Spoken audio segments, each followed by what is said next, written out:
A teraz posłuchajmy kilku słów, co ma powiedzieć, co do powiedzenia ma Cyanide. Did you guys yourselves expect to do this good? Honestly, I didn't know what to expect because they are probably the strongest two teams like in LCS right now. So I was thinking, oh, maybe we are not gonna do so great today, but we actually beat them both, so it feels really good. Just very quickly, in your mind, what is it that helped you get those victories? What stands out as the most important? I think against Alliance we had really good rotations. Like they are very good individually, but they were like still trying to figure out their team play maybe.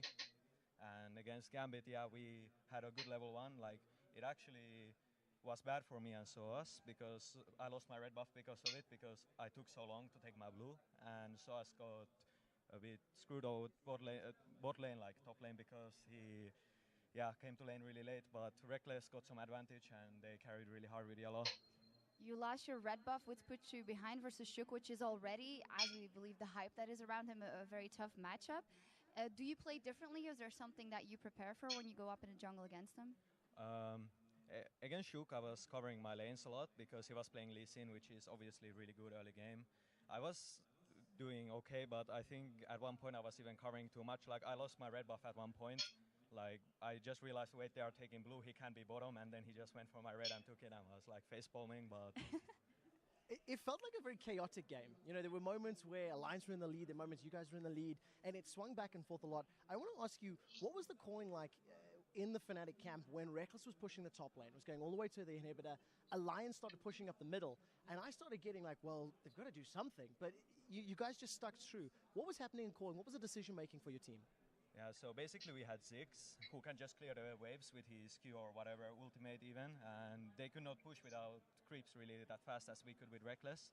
So we knew we would win the trade anyway, and I was getting a bit scared actually at one point, like you're gonna maybe get dived, so I was even recalling, and my team is like, no, you're stupid, like just push, and I'm like, okay. Cyanide, what is sweeter, a victory versus Gambit or versus Alliance? I think they were both equally sweet. Like I was equally scared about both games. Well, my question now, very quickly about Alliance. There's 0-2 today. There was a lot of hype about the team. What is it that actually cost them the victory, you know, as a team? Do you think it's just age, that they don't really gel just yet? Or do you think it's something deeper? Like I said, against us, our rotations were better. Like the top lane push we did, it basically gave us a lot of advantage, even though we were maybe a bit behind before that. I'm not 100% sure because I don't actually nicely see the goal like you guys, but... Yeah, we're cheating a little bit when it Just comes to that, of course.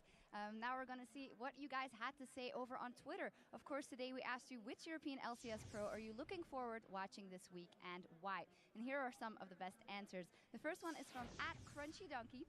I am happy our Russian prince has returned to my beloved Gambit. Look forward to seeing some support carry.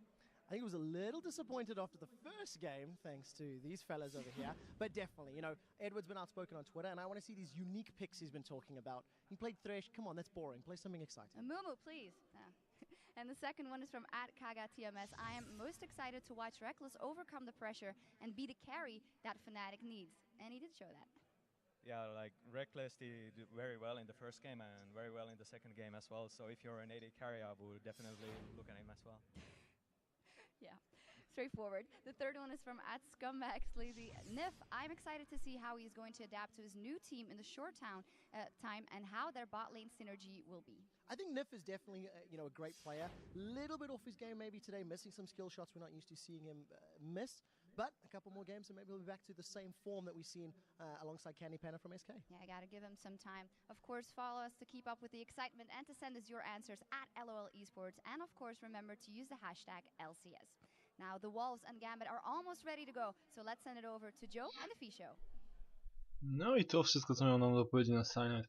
Moim zdaniem bohater drugiego meczu.